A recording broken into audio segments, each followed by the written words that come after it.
Hey, this is Matt once again. Welcome back to another video, and this is another paid request for Bronson. Thank you so much for that.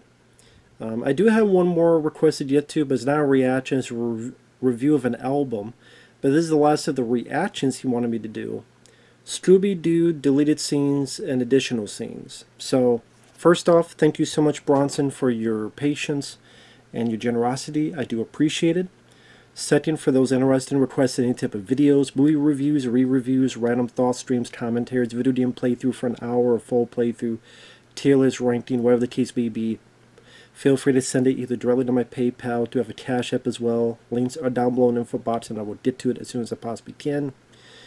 So this is number one. I'm not going to be able to show the footage for this because this is a Warner Brothers movie, and AB on DVD put this up 2 years ago, but I'm surprised it's actually still up. If I try to upload the footage, it would get blocked. If not now, then eventually. But I'll put a link down below for those who want to follow along. If you're on a computer, put another tab or window. Or what you could do is download this video and the video I'll link to with Y2Mate, Y2MATE, and 2 as in number 2. Download them, combine them, edit them however you want. Feel free if you wish to do that. But it's 27 minutes and 18 seconds. I've seen these before because I had this DVD. Just, I kind of like the movie. It's a flawed movie. Scooby-Doo itself looks pretty bad, CGI style. But there's enough stuff I like about it. I remember seeing this in the theater. I was at a big Scooby-Doo craze at the time. And I still quite like the old Scooby-Doo stuff. So this will be interesting to look back. Because I had this DVD. I've listened to the commentary before, the cast one. I've seen these before. It's been a while though, but I'll pause at the beginning. For those who want to follow on, 3, 2, 1, pressing play. So yeah, Scooby-Doo, I mean, the CGI isn't the best. I did see about this alternate opening and thought that they should have used it, because it incorporates the cartoon characters. I think fans of the cartoon, even people who had not seen the cartoon for a while, it's something relatable. It's something that they could sink their teeth into. So they see something familiar and then pull into the live action, ease them into it. I remember the song being like, Scooby-Dooby-Doo, where are you? Got some work to do now. So we're introduced to the characters, and again, maybe people thought that if it opened up, they would think it's a cartoon movie. But I mean, if you get into the movie, you obviously have seen the posters and the trailers that you know it's a live action.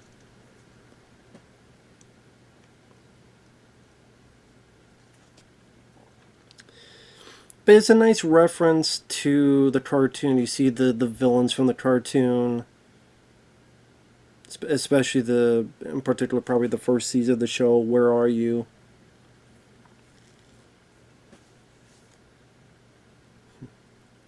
And yeah, I remember liking this movie. I don't love everything about it. I didn't care for the fart jokes and stuff.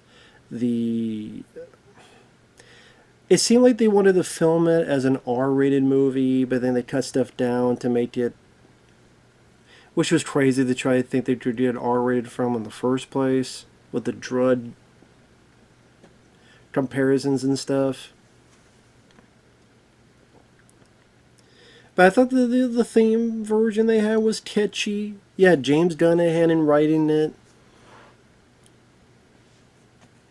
which I'm sure is why he tried to put these other touches in, because he had come from Trauma, and I think this is even before he wrote the Dawn of the Dead remake. But yeah, I thought it was a nice proper opening for the film. You have the characters you recognize and then ease them into the live action. Freddie Prinze Jr., what a dick in real life. From all the things I've heard about him, complaining about Star Wars, he was absolutely terrible in that new I Know We Did Last Summer movie. I thought the lady that played Velma did a pretty good job. I didn't mind her.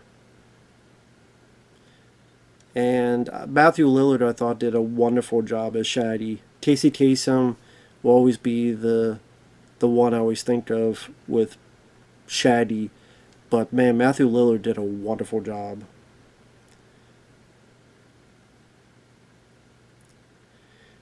And yeah, these flashbacks, to show what they've been doing since. Because the setup is that they do a mystery, things go wrong, some things are said, they split up, and then it's supposed to be sometime later, and they get back together, reunite for this event. I mean, I don't think these flashbacks were that necessary. I don't think know, they were flashes that people really cared about a whole lot.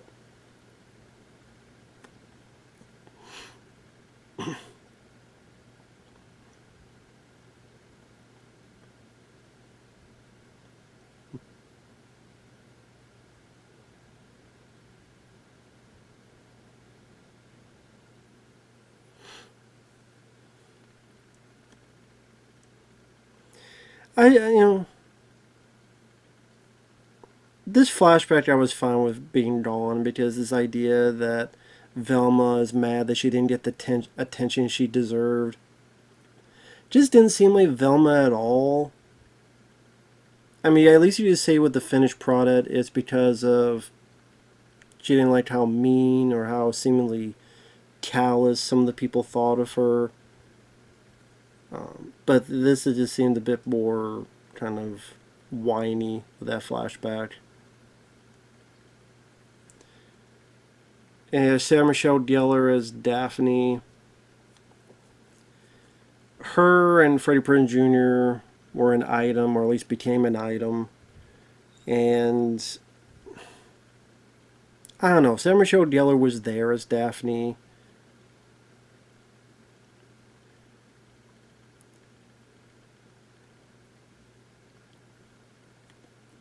I think some of this was in, I don't know, maybe some of this was in the trailer. But it's supposed to explain how she knows martial arts later on. But you could easily tell the wires. You could easily see the damn wires. Even without that, you could tell it's all wire work and stuff. And in the cartoon, Daphne was not kidnapped as much as it makes it seem like. It makes it seem as if every episode Daphne was kidnapped. That wasn't really the case. I mean, Shaggy and Scooby were in trouble more times than Daphne was, but... Or Velma, where's my glasses? But yeah, I don't want to be... And I'm sure a part of the reason they put that with... you could clearly see the wire, too, behind her back. Right there, you see the wire, which I'm sure... If they kept this in, they would have erased that.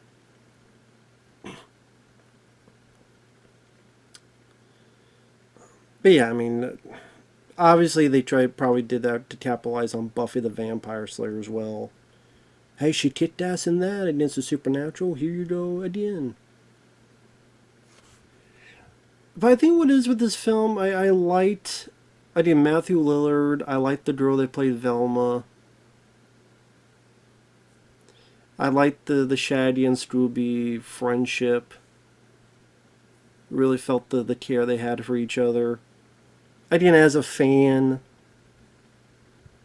as a hardcore fan, Miguel Nunez Jr. I always forget he was in this. Of course, Miguel Nunez Jr. that was in Friday the 13th Part 5, Return of the Living Dead. Of course, the whole idea of the movie is that people get possessed more and more. I mean, it wasn't the first time that you had, actual monsters that the game interacted with. I mean, Scooby-Doo and the Boo Brothers, Scooby-Doo and the Reluctant Werewolf. Granted, that was just Scooby and Shaggy. The 13 Ghosts of Scooby-Doo, you had Daphne in there.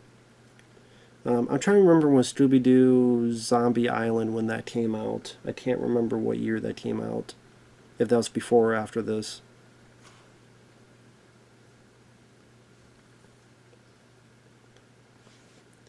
Oh yeah, you see how rough quality that is.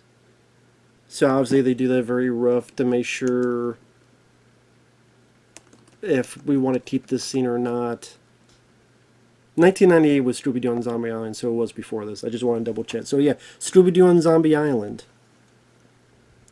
which they think there's people in a mask. Yeah, I remember this because she sings this song. And I'm like, I don't really care about Velma singing. I didn't find it funny. I didn't find it that exciting. Obviously, it's supposed to showcase she's doing something she would never do. She's doing something she would never do in a million years. So abnormal behavior.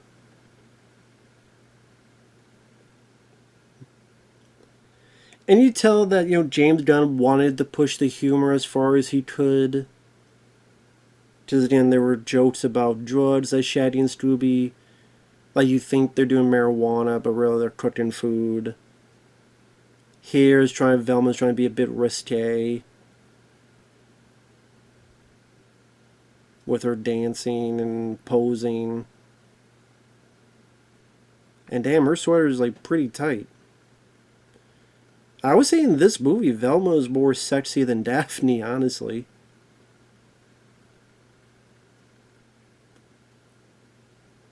At least in this movie. Maybe not the cartoon, but in the movie, Velma is definitely sexier.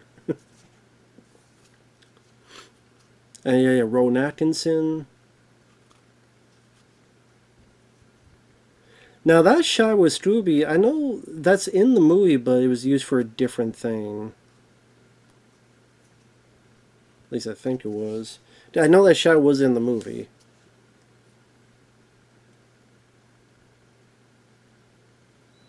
More of her acting abnormally. And look at that. Look how good she looks. God damn. I can't believe I can't remember her fucking name. Linda Cardellini. Linda Cardellini is beautiful. I definitely put her over Daphne in this movie. Over Sarah Michelle Gellar.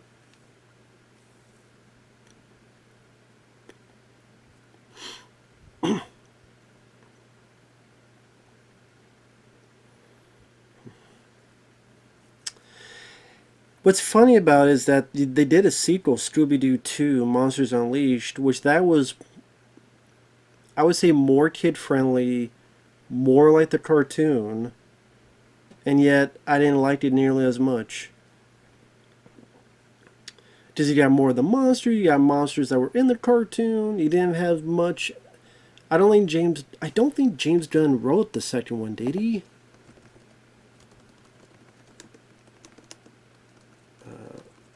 Maybe he did. Let me tell you, did he? Oh, he did.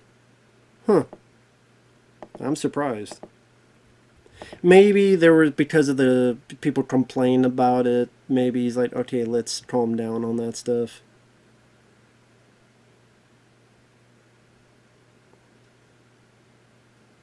Oh yeah, they take the spirits out, and I remember in the movie some of them get switched up.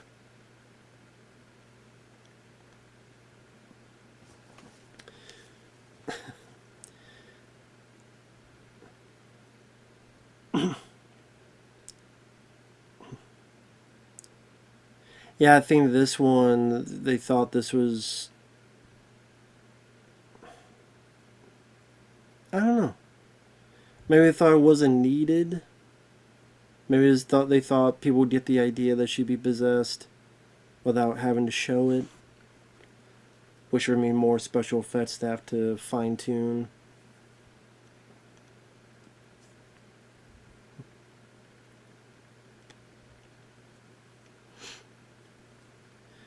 One thing I know made people some people mad was Scrappy being the main villain. I thought that was an ingenious idea. That doesn't mean you never need to use Scrappy ever again. You just can write them a bit better. I had to watch the Scooby and Scrappy cartoons back in the day. I can. It's just that there isn't really a good set that has all of them in there. They're like so spaced out because they do like one bit for like a season or so, then they do a different show that's a season or show, then a different one, and it's hard to keep track with all of them.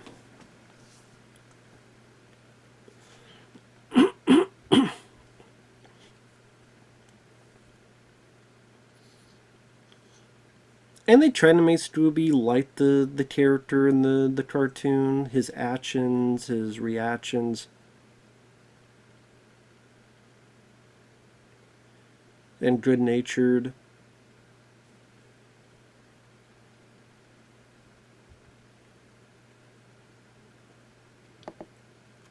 Oh, and then it just plays at the end with the commentary.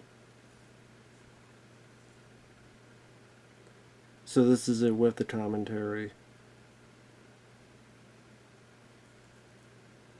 Which I have the subtitles on, so I can just read what they're saying. Yeah, I introduce.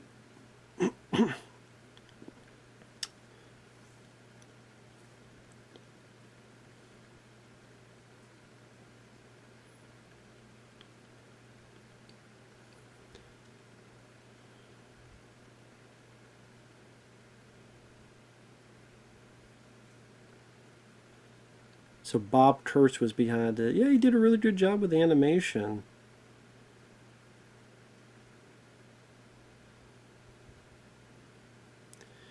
The audience didn't really need an introduction to these characters, and the bulk audience knew them from the cartoon. It made the opening movie seem longer. Well, I mean, I disagree with that because back in the day we had opening credits. We had opening titles. And it's about rewatchability. And when you rewatch the film, of course we know who the characters are. We know what the characters are going to be like. But it's like a nice little, you're getting your popcorn at home. You're getting settled. You're watching the cartoon. You're hearing the music. You're getting settled some more. Getting ready. Maybe talk. Oh, that's cool. This is some nice animation. Hanna-Barbera. Nice to hear the Scooby-Doo theme all the way through this reggae version. It eases you in. I think it's a mistake they cut this out. I think it was a mistake. I don't agree with their. I don't think it wasn't like a 10-minute long fucking thing either. I don't know if I really need to listen to the other commentary bits for this. I mean, I'll say this: the flashbacks were not needed. They just slowed the story more, and I didn't really think they were that funny. Fred thinks he's this smart guy telling about these mysteries, and people like, "Who dyes your hair? You're an idiot." The Velma in a self-esteem class, that just seemed more depressing. And the Daphne stuff, we're going to see her martial arts stuff later. So we already guessed that she went training. And the wire work looked awful. The wire work looked horrendous. And of course, because it's not finished, you just see the wires.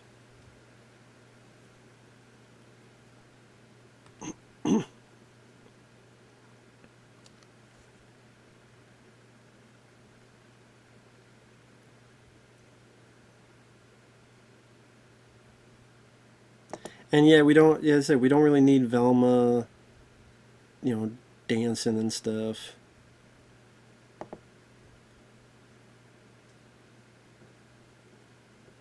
Let's see what it says about the locker room.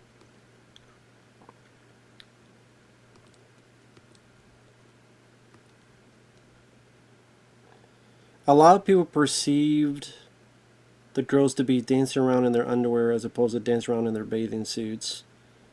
And it had offended some of the parents in the audience. Wow. Oh, that's pretty funny.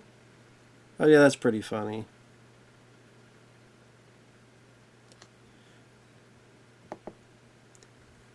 And then when the creature goes into Daphne's mouth, the director likes it. Little too intense for the younger viewers. It was too scary for them. See, I remember...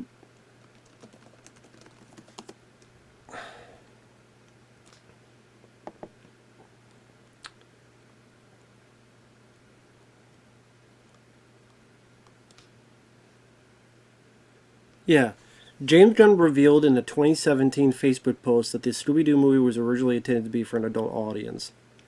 I had written an edgier film geared toward older kids and adults, and the studio ended pushing it into a clean-cut children's film. The first cut was rated R by the MPAA. The movie was intended to be PG-13, but a line that was read by the MPAA as a reference to oral sex got it bumped briefly to an R rating before the studio toned down the raunchier side of the film to ensure it received the family-friendly rating it was eventually released under.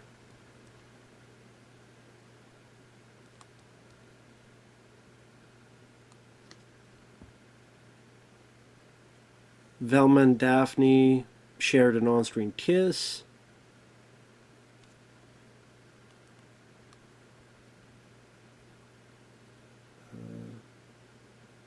Daphne faking a lot more than her dance distress attitude. Velma. Let's see. Velma would have explicitly been depicted as a lesbian. Such jokes. Female characters' costumes had to be CGI'd into an acceptably chaste level of cleavage. Shaggy's stoner persona was more blatant. He was shown smoking weed on screen. And the nudge and weed references left in the actual film were a fundamental part of his character.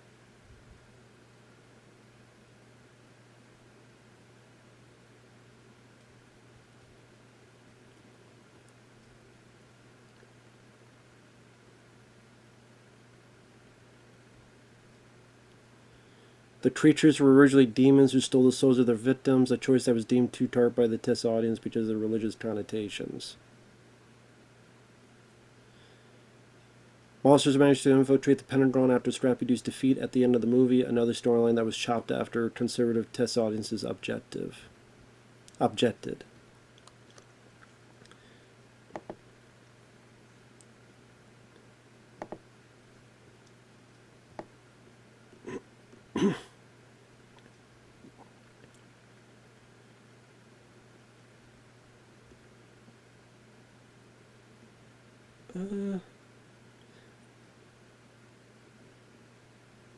I'm trying to see if there's a thing that shows all of them. Sorry, I'm just going on this rabbit hole now, so I apologize. I know Freddie Prinze Jr. had talked about that as well.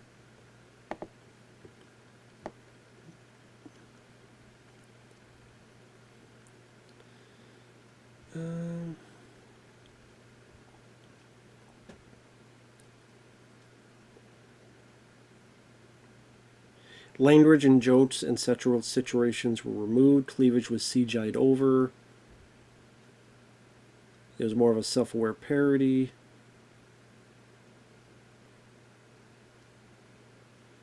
Lesbian romance from between Velma and Daphne. Explicit drug references. Concept of monsters claiming people's souls. Cut down to PG after 3 parents were outraged at a test screen in Sacramento.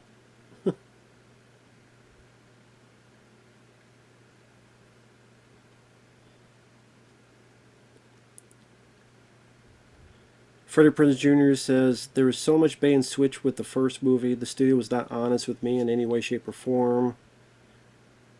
When they landed in Australia, they were immediately handed a new script. We were given a new script, and basically it was a rated G script. Okay, but I'm a bit confused. I mean, if they shot the footage and then it was cut out, then it must not have been that much of a rated G script. I don't know. But it's Freddie Prinze Jr. He could be a fucking idiot, too. So it's hard to trust Freddie Prinze Jr. Anyway, yeah, the only thing I would say about that is those deleted scenes. The first one with I would say the first deleted scene with the animated opening, that would be the only one I would see to be included. The rest of it, you can leave it on the cutting room floor. Yeah. So, yeah, it is what it is. But yeah, the film, the first, it is a flawed film, but I do like it overall. I think I reviewed the film and it's on the channel. I like how weird and wonky it is. It's a very strange movie, but I kind of like it for that. But I mean, this is a review of the film. It's just a reaction to that stuff. So, but thank you once again, Bronson. Take care, everyone, and we will see you in the next video. Bye bye for now.